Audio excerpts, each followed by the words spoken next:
cielos. ¿Sabe cuál es el pecado que manda más gente al infierno? No es la mentira, ni el asesinato, ni la violación, ni el adulterio, ni el robo, ni las perversiones sexuales, ni el orgullo, ni la arrogancia, ni la falta de misericordia. El pecado que más gente manda al infierno es la incredulidad. Jesús murió por todos los otros pecados. En Juan 3:18 leemos: el que en él cree no es condenado, pero el que no cree ya ha sido condenado, porque no ha creído en el nombre del unigénito Hijo de Dios. Es la incredulidad el pecado que cierra las puertas de los cielos. Jesús dijo: si puedes creer, al que cree todo le es posible. Y en el plano espiritual, si usted no cree, nada será posible. La Biblia dice, tanto en el Antiguo como en el Nuevo Testamento, que más el justo por la fe vivirá. Así como usted vive físicamente al respirar y al ser nutrido por los alimentos que consume, usted vive espiritualmente por la fe. Recuerde entonces que todas las cosas son posibles para aquel que cree. Bien, veamos lo que dice Romanos capítulo 10 y desde el verso 11.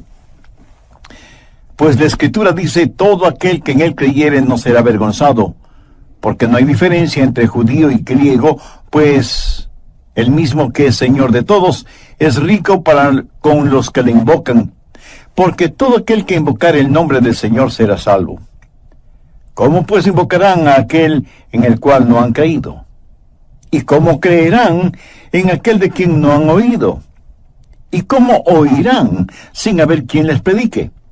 ¿Y cómo predicarán si no fueren enviados? Como está escrito: cuán hermosos son los pies de los que anuncian la paz, de los que anuncian buenas nuevas. Mas no todos obedecieron al Evangelio, pues Isaías dice: Señor, ¿quién ha creído a nuestro anuncio? Así que la fe es por el oír, y el oír por la palabra de Dios. Hay varias cosas que quiero sembrar en su corazón hoy, y oro que el Espíritu Santo las selle en su alma y las escribe en forma indeleble en las páginas de su vida cotidiana. Escuche, si usted todavía no es salvo, necesita desesperadamente creer en Dios. Oh, las bendiciones de Dios que vendrán a su vida si usted aprende a creer en Dios.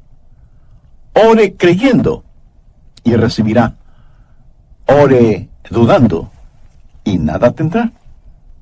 Es absolutamente necesario que usted aprenda cómo creer en Dios. Por eso, tenga su Biblia abierta en Romanos capítulo 10 y descubramos las lecciones que están ahí para enseñarnos cómo tener una fe eminentemente bíblica. Lo primero que deseo que note es lo que voy a llamar la realidad de la fe bíblica. Mire Romanos 10:11. Pues la Escritura dice: todo aquel que en él creyere. Por favor, subraye la siguiente frase: no será avergonzado. ¿Quién no será avergonzado? El que creyere en él. La fe, para que sea real, debe ser depositada en la persona o cosa adecuada. Estoy hablando de la realidad de la fe. Ahora usted sabe que hay personas que seguramente le dirán: solo tenga fe, solo crea. Cuando una persona me dice solo tenga fe o solo crea, la primera pregunta que se me viene a la mente es: ¿fe en qué? ¿Creer qué? No hay ningún poder en solo la fe. No crea que hay algo místico o mágico en solo creer. Anote lo siguiente en forma muy clara: su fe no es mejor que el objeto de su fe. La fe en algo inadecuado es muy peligrosa. Escuche, no es la fe la que mueve montañas, es Dios quien las mueve. Busque Marcos capítulo 11, verso 22. Respondiendo Jesús les dijo: tened fe en Dios. Hay muchas personas que piensan que la fe es pensamiento positivo. Pero quiero decirle que la fe bíblica no es pensamiento positivo. que la fe bíblica le ayuda a pensar positivamente. Eso es diferente. Y por supuesto, no hay nada de malo en pensar positivamente. Pero muchas personas piensan que hay algo mágico o místico en solo creer. La realidad de la fe bíblica la encontramos en Romanos 10:11. Todo aquel que en Él, esto es, en Jesús, todo aquel que en Él creyere no será avergonzado. Su fe no es mejor que el objeto de su fe. Ahora, si para usted la fe es solo pensamiento positivo, ¿sabe lo que le va a pasar? Usted se desanimará, porque habrá momentos en que trate de pensar positivamente, pero le será imposible hacerlo. Un pequeño niño vino donde su papá y le dijo, papi, creo que fallé en el examen de aritmética. Y el papá le respondió, vamos, hijo, tienes que pensar positivamente. Y su hijo le contestó, oh, sí, papi, positivamente sé que fallé. Si usted se mira a usted mismo internamente y luego trata de pensar positivamente, en vez de encontrar motivación que le anime, encontrará desánimo, porque no tomará mucho tiempo en que usted se dé cuenta que no tiene lo que se necesita para reemplazar el desánimo. Y le diré algo más. Si usted pone fe en la fe, será un blanco perfecto para el diablo. El diablo vendrá y le dirá, no eres lo suficientemente bueno para salvarte. Y usted le responde, lo sé, pero no tengo ninguna fe en mí mismo. Y el diablo le dirá, además hay hipócritas en la iglesia. Y usted dice, sí, pero yo no estoy poniendo mi fe en los hipócritas, yo confío en el Señor. Y el diablo insiste, y si es así, ¿por qué no te sientes bien? Pero es que yo no confío en mis sentimientos, yo confío en el Señor. ¿Piensa usted que el diablo le dejará en paz? Mi amigo, de ninguna manera. Él volverá al ataque y le dirá, dices que confías en el Señor, pero ¿cómo sabes que tu fe es lo suficientemente buena? ¿Cómo sabes que tu fe es fuerte? ¿Cómo sabes que tu fe es la fe verdadera? Amigos, si usted no tiene cuidado, ese es el argumento más sucio del diablo. Pero mucha gente le presta atención. Cuando el diablo le haga dudar con esas mentiras, usted dígale, mira, diablo, yo no estoy poniendo mi fe en la fe. Mi fe está en Jesús. Ahora, hay una gran diferencia en eso, porque la fe más pequeña en la persona adecuada es mejor que una fe enorme en la persona equivocada. Nosotros debemos tener fe y creer en Jesús. ¿Sabe lo que la Biblia dice en Hebreos 12:2? Puestos los ojos en Jesús, el autor y consumador de la fe. Subraye esa frase, puestos los ojos en Jesús. No dice, puestos los ojos en sus ojos. No ponga su fe en la fe. Ponga su fe en Dios. ¿Se da cuenta? La realidad de la fe no es pensamiento positivo, no es fe en la fe, es fe en Dios. Permítame repetir, una fe débil en la persona adecuada es mucho mejor que una fe fuerte en la persona equivocada. Y si usted pregunta, ¿honrará Dios mi débil fe? Él ciertamente lo hará. Si no lo hiciera así, la mayoría de nosotros no obtendríamos nada de Él. En el capítulo 9 del Evangelio de Marcos está la historia de un hombre que tenía un hijo endemoniado y vino a Jesús para que lo sanara. En el verso 23, Jesús le dijo, si puedes creer, al que cree todo le es posible. ¿Sabe cuál fue la respuesta de ese hombre? Verso 24. E inmediatamente el padre del muchacho clamó y dijo, creo, ayuda mi incredulidad. Y Jesús le dio lo que pedía y necesitaba. Ese hombre tenía una fe débil, pero era una fe débil en Dios. Ahora yo no digo que debemos conformarnos con tener una fe débil, porque indudablemente es mucho mejor tener una fe fuerte. En Mateo 17:20 vemos que Jesús les dijo a sus discípulos, De cierto os digo, que si tuviereis fe como un grano de mostaza, diréis a este monte, pásate de aquí allá, y se pasará. ¿Qué es lo que está diciendo el Señor? La menor cantidad de fe es mayor que la más grande dificultad, si es que es fe en Dios. Ponga su fe en Dios. Y si usted quiere que su fe se vuelva fuerte, no ponga su fe en la fe, ponga su fe en Dios. Esa es la manera de tener gran fe, saber quién es Dios. Permítame ilustrar esto. Supongamos que usted quiere cruzar un puente, pero no sabe cuán seguro es el puente. Y usted está ahí, tembloroso, tratando de creer que tiene el valor y la fe para cruzar ese puente. Pero esa actitud es poco menos que ridícula. Mire el puente. Está hecho de concreto y de acero, y pesados camiones cruzan todos los días por él. Una sola mirada al puente y sabrá cuán seguro es para que usted lo cruce con toda confianza. Cuando usted sabe, ve y conoce quién es Dios, no pone su fe y creencia en sentimientos positivos.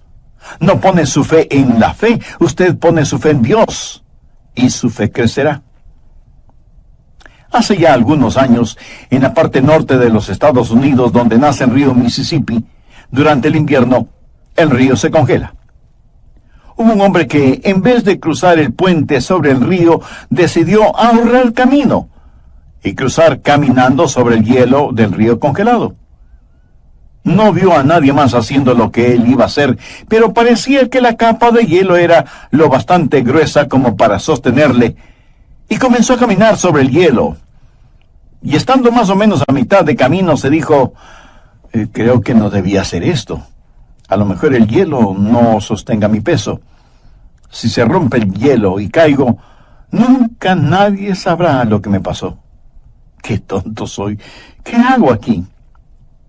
Y decidió regresar, caminando suave y lentamente. Luego, para que el peso de su cuerpo se distribuyera sobre el hielo, se acostó con sus brazos y piernas extendidos, impulsándose de regreso poquito a poco, y se decía, pero qué tonto que fui. ¿Por qué no fui hasta el puente para cruzarlo? Si algo me pasa, mi familia nunca sabrá lo que me pasó. Y comenzó a gemir y a llorar. De pronto escuchó un fuerte sonido, como de algo que se quiebra, y pensó, Dios mío, el hielo se está rompiendo, ayúdame, Señor, sálvame, Dios mío. El fuerte sonido se oía más y más cerca, pero no se veía ninguna resquebrajadura en el hielo. Con temor, alzó la cabeza para ver qué pasaba, y vio que un leñador guiaba un enorme trineo lleno de grandes troncos de árboles, y jalado por briosos caballos, y con absoluta seguridad cruzaron el congelado río. Ese era el ruido que escuchó. Cuando él vio eso, se puso de pie, sacudió sus humedecidas ropas y cruzó hasta el otro lado del río. Note que hubo una notable diferencia entre estos dos hombres. El segundo hombre, el leñador, evidentemente conocía la estructura del hielo en ese río congelado. ¿De dónde proviene la fe? Proviene de conocer a Dios. Todo aquel que creyere en Él no será avergonzado. ¿Quiere usted tener una fe fuerte? No trate de forzar su creencia, más bien procure conocer a Dios. Anote al margen lo siguiente, Salmo 9:10. En ti confiarán los que conocen tu nombre. Y ahora Daniel 11:32. Mas el pueblo que conoce a su Dios se esforzará y actuará. Esa es la realidad de la fe bíblica. Su fe no es mejor que el objeto de su fe. Usted debe conocer a Dios. Usted no solo debe conocer la realidad de la fe bíblica, sino que también debe conocer la raíz de la fe bíblica. Toda fe bíblica está enraizada no solo en conocer a Dios, sino también en escuchar al Dios que conoce. Miremos nuevamente Romanos 10, versos 14 y 17. ¿Cómo pues invocarán a aquel en el cual no han creído? ¿Y cómo creerán en aquel de quien no han oído? ¿Y cómo oirán sin haber quien les predique? Así que la fe es por el oír, y el oír por la palabra de Dios. Amigo, ¿me está escuchando? Para tener fe usted debe oír de Dios. Usted no puede conocer la voluntad de Dios adivinándola. El apóstol dice que la fe viene por el oír. Usted no la produce, ella viene a usted. Dios le da la fe. En Efesios 2, versos 8 y 9 leemos, porque por gracia sois salvos por medio de la fe, y esto no de vosotros, pues es don de Dios. ¿Lo ve? Fe es el regalo de Dios. Gracia es el regalo de Dios, y lo mismo es la fe para recibir la gracia. Filipenses 1:29, porque a vosotros os es concedido a causa de Cristo, no solo que creáis en Él, sino también que padezcáis por Él.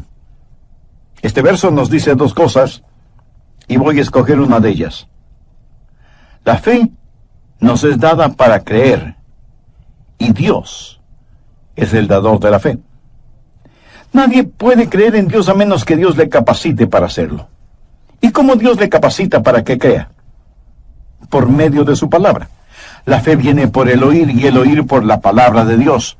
Por lo tanto, y contrario a la creencia popular, usted no lo nombra y lo reclama. Dios habla, usted cree y lo recibe. No es que usted lo nombra y lo reclama. El proceso correcto es, Dios le habla, usted lo cree y entonces lo recibe. ¿Qué es lo que dice Hebreos 11:1? Es pues la fe, la certeza de lo que se espera, la convicción de lo que no se ve. Bien, llegamos hasta este punto en nuestro estudio de hoy. Espero que lo que hemos visto hasta aquí le sea de inspiración y de provecho en su vida cotidiana. Antes de terminar, si usted no conoce a Dios, esto de la fe y creer no tendrá mayor sentido porque las cosas de Dios hay que discernirlas espiritualmente. Haré un breve resumen de lo que estudiamos en el programa anterior. Cuando usted va a algún lugar a comprar algo, lo que quiera que compra, lo paga con dinero, dólares, pesos, yenes, eurodólares, lo que sea. Pero nosotros recibimos de Dios fe. Fe es un medio de intercambio. Fe es la más grande posesión que tenemos. Incredulidad es la más grande piedra de tropiezo. Incredulidad es la mayor debilidad. Incredulidad es el pecado de todos los pecados. Fue la incredulidad la que causó que Eva pecara contra Dios en el jardín del Edén. Ella no creyó lo que Dios había dicho. La incredulidad cerró las puertas de la tierra prometida, y la Biblia dice que los israelitas no pudieron entrar debido a su incredulidad. ¿Sabe cuál es el pecado que más manda gente al infierno? No es la mentira, ni el asesinato, ni la violación, ni el adulterio, ni el robo, ni las perversiones sexuales, ni el orgullo, ni la arrogancia, ni la falta de misericordia. El pecado que manda más gente al infierno es la incredulidad. Mire lo que dice Juan 3:18. El que en él cree no es condenado. Pero el que no cree ya ha sido condenado porque no ha creído en el nombre del unigénito Hijo de Dios.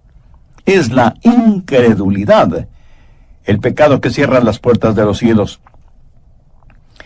En el programa anterior también hablé de la realidad de la fe bíblica y de la raíz de la fe bíblica. Toda fe bíblica está enraizada no solo en conocer a Dios, sino también en escuchar al Dios que conoce. Miremos nuevamente Romanos 10, versos 14 y 17. ¿Cómo pues invocarán a aquel en el cual no han creído? ¿Y cómo creerán en aquel de quien no han oído? ¿Y cómo oirán sin haber quien les predique?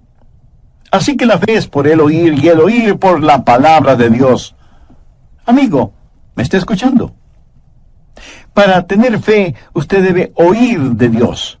Usted no puede conocer la voluntad de Dios simplemente adivinándola.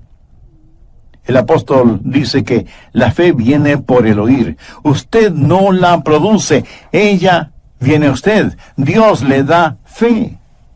En Efesios 2, versos 8 y 9 leemos, porque por gracia sois salvos por medio de la fe, y esto no de vosotros, pues es don de Dios.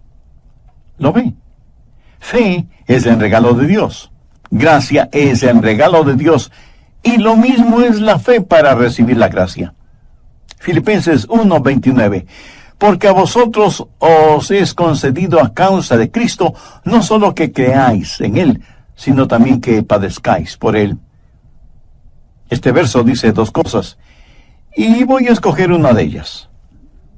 La fe nos es dada para creer, y Dios es el dador de la fe.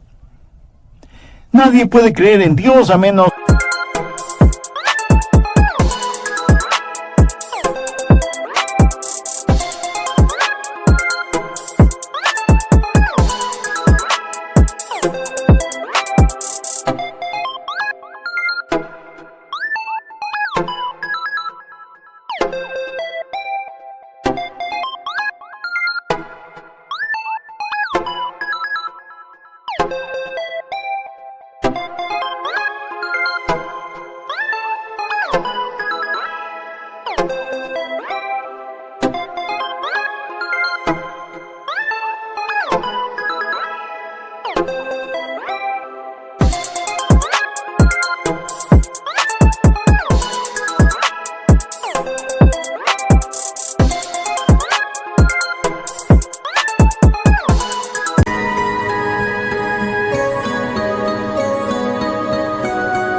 que Dios le capacite para hacerlo. ¿Y cómo Dios le capacita para que crea? Por medio de su palabra. La fe viene por el oír y el oír por la palabra de Dios. Por lo tanto, y contrario a la creencia popular, usted no lo nombra y lo reclama. Dios habla, usted cree y lo recibe. No es que usted lo nombra y lo reclama.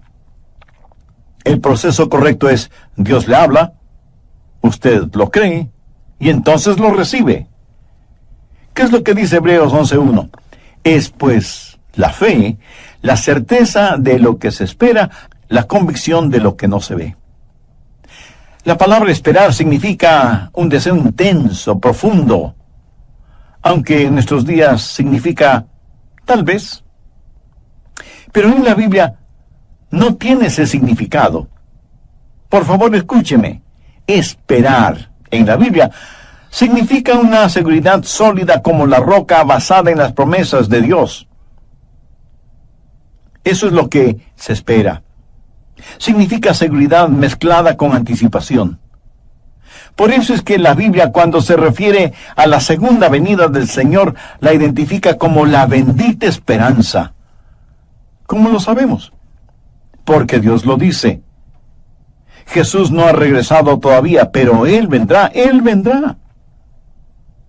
La raíz de la fe es la palabra de Dios. La fe viene por el oír y el oír por la palabra de Dios. Ahora, ¿cómo Dios nos comunica su palabra? Decimos que no podemos tener fe a menos que Dios hable. Bueno, ¿cómo habla Dios? En el griego hay dos palabras al respecto. La una es logos. A Jesús se le llama el logos, o sea, la palabra de Dios.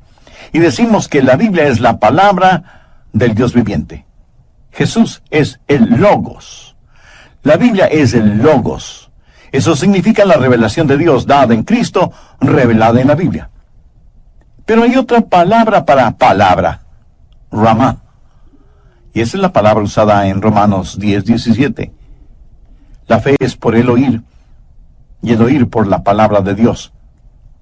Aquí Pablo no utilizó la palabra logos, sino la palabra ramá. ¿Pero qué significado tiene esa palabra? Sencillamente significa una palabra hablada, una expresión verbal.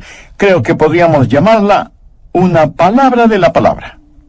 Usted toma la Biblia, la palabra de Dios, y comienza a leerla. Y la Biblia le empieza a hablar a usted de las cosas de Dios. Usted recibe una ramá de logos.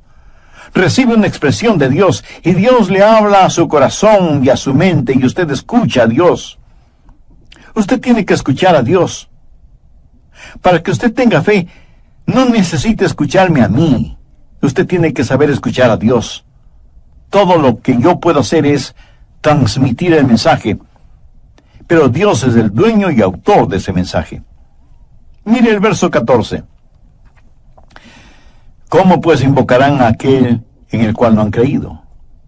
¿Y cómo creerán en aquel de quien no han oído? ¿Y cómo oirán sin haber quien les predique? Usted debe escuchar a Dios. Usted debe recibir una ramá de Dios. ¿Cómo Dios le habla a usted y le da algo? Usted está leyendo la Biblia o está orando, y Dios pone esa porción en su corazón, y Dios le dice, esto es de mi parte. Y alguien me dirá, pastor, Dios nunca me ha hablado de esa manera. Y yo tengo que preguntarle, ¿pero estuvo usted escuchando? ¿Tiene usted un tiempo personal e íntimo con Dios diariamente? ¿Está listo no solo a conocer su voluntad, sino también a hacer su voluntad? Se presenta delante de Él para servicio diario. La raíz de la fe es la ramá de Dios. La realidad de Dios es fe en Dios, no fe en la fe. Y la raíz de la fe es que debe escuchar a Dios. ¿Cuál es el resultado de esta fe? ¿Qué es lo que hace la fe? Pero antes de hablar acerca de liberar esa fe, hablemos de sus resultados. ¿Qué hace la fe bíblica? ¿Cuál es el propósito de la fe? Escúcheme con atención. Fe no es que la voluntad del hombre se haga en el cielo. Es que la voluntad de Dios se haga en la tierra. El resultado de la fe es la voluntad de Dios. Hace poco dije que usted no puede tener fe a menos que escuche a Dios. ¿Sabe lo que va a escuchar de Dios? Va a escuchar la voluntad de Dios. Cuando Dios habla, le dirá, esto es lo que quiero que se haga y por lo tanto, quiero que lo creas. Ahora, usted no puede tener fe por nada que no sea la voluntad de Dios. Si no es la voluntad de Dios, de ninguna manera usted tendrá fe para hacerlo. ¿Por qué? Porque la fe es un regalo de Dios. La fe viene por escuchar la palabra de Dios. Y Dios no le va a dar a usted una palabra en algo que no sea su voluntad. Y eso es maravilloso porque eso mantiene a Dios en control de todo. No piense que usted simplemente puede creer lo que quiere creer acerca de lo que desea y tenerlo. Por ejemplo, si tengo suficiente fe, ¿podría convertir mi casa en oro sólido? No, a menos que Dios quisiera hacerlo así, porque Dios está en control. Recuerdo haber leído el cuento del rey Midas. Su deseo fue que todo lo que tocara se transformara en oro, y su deseo le fue otorgado. Y él creyó que iba a ser el rey más rico del mundo porque todo lo que tocaba se transformaba instantáneamente en oro. Pero cuando quiso comer, su comida se volvió oro. Y cuando besó a su hermosa hija, ella ya no fue la hija a la cual podía amar, porque se convirtió en una estatua de oro. Y lo que él pensó que era una bendición, terminó siendo una maldición. Amigo, si usted tuviera ilimitada fe, se tornaría en una maldición.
Si usted pudiera decir, bueno, yo puedo creer y tener todo lo que quiera, le aseguro que usted haría una calamidad de todas las cosas, porque usted estaría tratando de controlarlas, no Dios.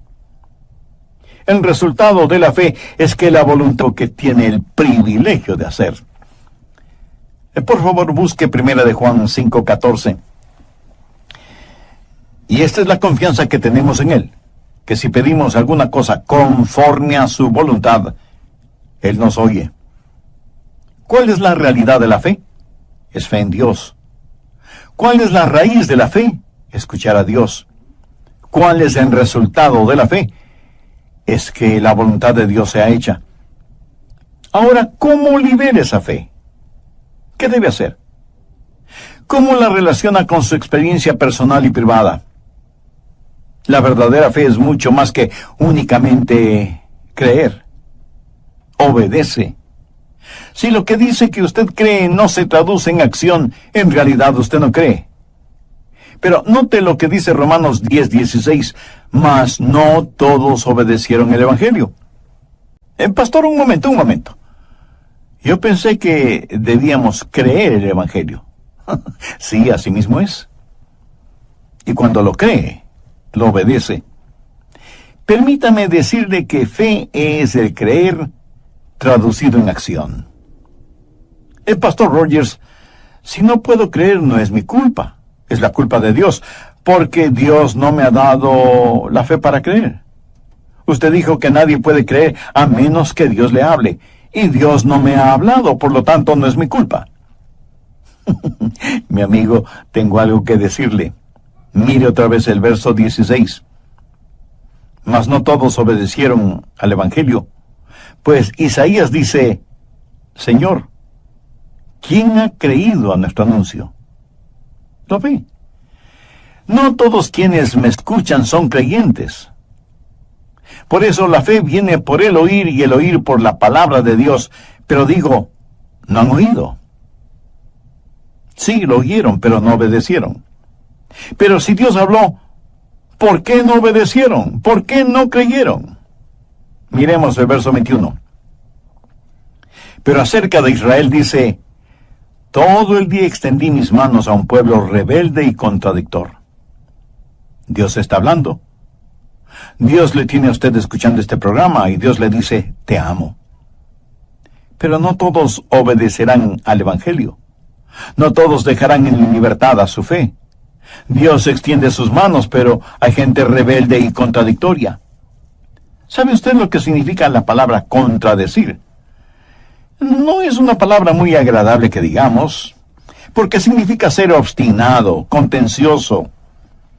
Usted escucha la palabra de Dios y Dios le habla y el Espíritu Santo afirma esas verdades, pero usted la hace pasar por el tamiz de su mente y dice, no creo que eso sea la verdad, no pienso obedecer eso. Dios dice, te amo. Y extiende sus manos hacia usted y usted le da la espalda. Todo el día extendí mis manos a un pueblo rebelde y contradictor. No todos obedecieron al Evangelio. Usted debe liberar su fe por medio de la obediencia. Hace muchos años atrás los hombres soñaban con la construcción de un ferrocarril que cruzara de este a oeste.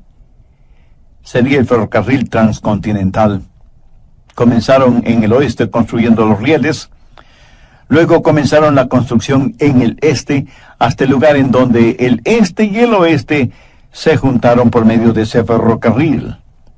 Los gobernadores de los estados estuvieron presentes y fueron hasta el lugar en donde los rieles se unirían. Trajeron una locomotora a vapor desde el este y otra desde el oeste, y los agudos pitos de esas locomotoras se oían a la distancia. Supongo que esa fue una extraordinaria celebración. Y una de las cosas que hicieron es que, faltando solo un clavo para asegurar el último tramo del riel, trajeron un clavo de oro y un gran martillo de plata. Y con ese martillo de plata clavaron el clavo de oro y declararon unido al este y al oeste por medio del ferrocarril transcontinental. Cuando clavaron a Cristo en la cruz del Calvario, Él hizo mucho más que unir al este y al oeste. Él unió Dios con el hombre. Con una mano Él tomó al hombre pecador y con la otra mano tomó la mano de Dios. Y cuando ellos clavaron esos clavos en sus manos, la única plata fue la de sus lágrimas y el único oro fue el de su sangre. Y en esa cruz, con su sangre, Jesús reconcilió a Dios con el hombre. Si usted va al cielo, y sinceramente anhelo que así sea, usted no llegará ya en el vagón de sus obras. Usted no llegará ya trepando la escalera de la lógica, ni llegará ya en el transbordador de la razón. Usted llegará ya en el ferrocarril de la redención. ¿Cuál es la fórmula? Confiar y obedecer. No hay ninguna otra manera. Para ser felices en Jesús hay que confiar y obedecer. La liberación de su fe es su manera de decir: Dios, creo y por lo tanto obedezco. Te entrego este mismo momento mi corazón. Amigos, si usted confía en Jesús, le prometo, basado en la autoridad de la palabra de Dios, que Él le perdonará, le salvará y le guiará. Porque su palabra dice en Romanos 10:13, porque todo aquel que invocar el nombre del Señor será salvo. Si usted quiere ser salvo ahora mismo, le invito a decir la siguiente sencilla oración conmigo. Dígala en voz alta o en la intimidad de su corazón. Señor Jesús, soy un pecador y estoy perdido. Necesito que me salves, porque yo no puedo salvarme por mí mismo. Tú prometiste salvarme si confiaba en ti. Confío en ti este mismo momento. Y con fe como la de un niño pido que entres en mi corazón y tomes el control de mi vida. Perdóname y sálvame.